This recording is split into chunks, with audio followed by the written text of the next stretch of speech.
ఇప్పుడు అనేకులు ఉద్యోగం వచ్చేసింది, అద్భుతం జరిగిపోయింది, ఇంకా మందిరం ఎందుకులే అని ఇంట్లో ఉంటున్నారు. నాకు కావాల్సింది నాకు వచ్చింది కదా చాలు అనుకుంటుని దేవుని మందిరానికి రాకుండా ఉంటున్నారు. నీవు ఆత్మీయ తల్లిదండ్రులని, నీ సేవకులని, ఏ సంఘమైనా సరే నీ సేవకులను మోసపరుస్తాయేమో, కానీ దేవుని ఎవ్వరు ఎప్పుడు మోసము చేయలేరు. నీకు నువ్వు మోసం చేసుకోవడం తప్ప. ఎవరైతే ఈ రోజున మందిరంలో ఉండకుండా అద్భుతం పొందుకున్నా అని అద్భుతం పొందుకునేంత వరకు ప్రార్థించి, వివాహం కొరకు ప్రార్థించి, ప్రమోషన్ కొరకు ప్రార్థించి, పొందుకున్నాక చేతులు దులిపేసుకొని సన్నిధికి వెళ్తే ఏంటి, వెళ్ళకపోతే ఏంటి అన్నవారు, అలా ఇంట్లో ఉండి కాలం గడుపుతున్నవారు, వారికి వారే మోసపురుచుకుంటున్నారు. అదే కదా సాతానికి కావాలి, డెవిల్కి అదే కావాలి. వాడు నిన్ను మోసం చేయలేడు. నీకు అబద్ధం చెప్పినాను నమ్మవు, కానీ నిన్ను నువ్వు మోసపరుచుకునేలా చేస్తాడు, నీకు నువ్వు గాయపరుచుకునేలా చేస్తాడు, నీకు నువ్వు ఇంట్లోంచి వెళ్ళిపోయేలా పారిపోయేలా చేస్తాడు. అనేకులు ఈరోజున ఇండ్లు వదిలేసి ఇంట్లో నుండి పారిపోయి వివాహాలు చేసుకోవడము, ఇంట్లో నుండి పారిపోయి వేరే దేశాలకు వెళ్ళిపోయడము.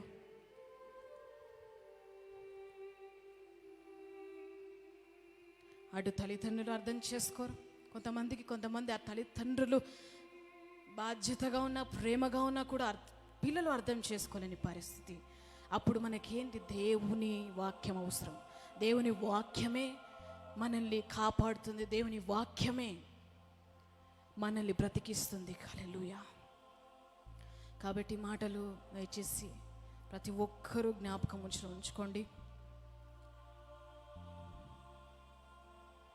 దేవుని మందిరాన్ని ఏ ఒక్క బిడ్డ కూడా, ఏ కుమార్తెడు కూడా, ఇక్కడ ఉన్న వారందరూ ఎంతో ధన్యులు.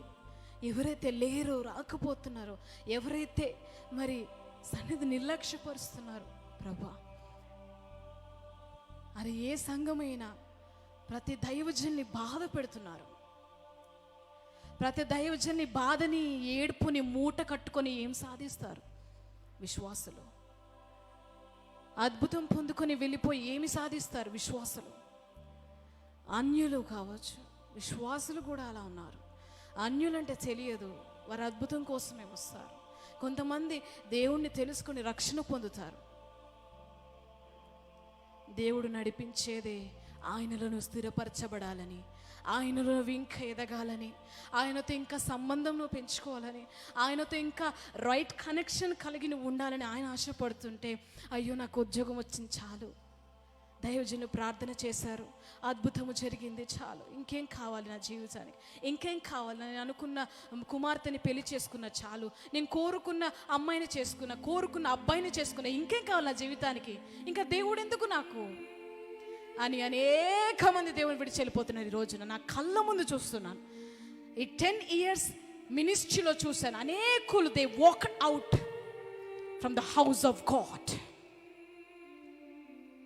I can see you, they will come back. I can tell you, they will come back with tears. నేను చెప్పగలను, వారు మళ్ళా ఏడుస్తూ దేవుని సన్నిధికి వస్తారు. I can see that. నా డ్రీమ్స్లో, నా కళ్ళు చూస్తాను. అనేకులు బాధపడుతున్నారు, బాధపడి తిరిగి సంఘానికి రావడం చూశాను నేను. అయ్యో పాస్టర్ చెప్పినప్పుడు వినలేదే, పాస్టర్ గారు చెప్పినప్పుడు వినలేదే. చాలామంది మినిస్ట్రీలో కొంతమంది ఎవరైతే కట్టుబడి ఉండరో, మందిరంలో ఒక వారం వచ్చి, ఒక వారం రాకుండా, నెలకు ఒకసారి వచ్చి, ఇలా ఉన్నవారు ఏమవుతుందంటే ఆత్మీయంలో ఎదగలేక, విశ్వాసంలో ఎదగలేక, ప్రార్థన జీవితంలో ఎదగలేక, ఏదైనా పాస్టర్ గారు ఒక ఇన్స్ట్రక్షన్ చెప్పినప్పుడు దాన్ని పాటించక, అయ్యో ఇలాగ అయిపోయింది అని మళ్ళీ బాధపడతారు. ఏమి ఉపయోగం? హల్లెలూయా. ఇక్కడున్న మీరు ఎంతో శ్రేష్ఠులు. మీరు మాత్రము దేవుణ్ణి పట్టుకొని వస్తున్నారు ముందుకి. మిమ్మల్ని దేవుడు గొప్ప స్థాయిలో పెట్టాడు. హల్లెలూయా. అది నీకు కనిపించకపోవచ్చు,